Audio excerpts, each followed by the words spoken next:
শুভ সকাল বন্ধুরা। আজকেও একটা নতুন ব্লগ নিয়ে এসেছি। আর প্রত্যেক দিনের মতন দেখো আমি স্নান করে পুজো দিচ্ছি, আর পুজো দিয়ে রান্নাটাও করে নিয়েছিলাম, তোমাদের দেখাতে পারিনি। আর ছেলেকে খাইয়েও ঘুম পাড়িয়ে দিয়েছি, আমিও খেয়ে নিয়েছিলাম। আর এখন বাজে বিকেল 4টে। তারপরে দেখো ওর বাবা এসেছে, আর ওর বাবা জলটা ঢেলে নিল, খেতে দেবো। আর আজকে দেখো রান্না করেছি আমি পটল ভাজা, উচ্ছে কুমড়ো ভাজা আর মাছের ঝোল। তারপরে দেখো বিকেল 5টা, সাড়ে 5টা যেই বেজেছে, ছেলে উঠে পড়েছে, তাই জন্য ছেলের জন্য দুধ করছি, দুধটা করে নিচ্ছি।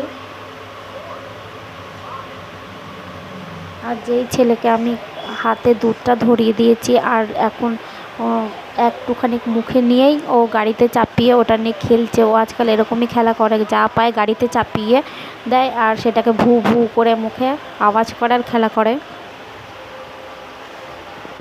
তারপরে দেখো বিকেলবেলায় আমরা একটু বেরিয়েছিলাম, সেটাও দেখাতে পারিনি। আর তারপরে এসে দেখো আমরা করছি সুজি ওর খাবার, আর ওর বাবার জন্য চা বসিয়েছি। আজকে ভিডিও এই পর্যন্তই। সুস্থ থেকো, ভালো থেকো।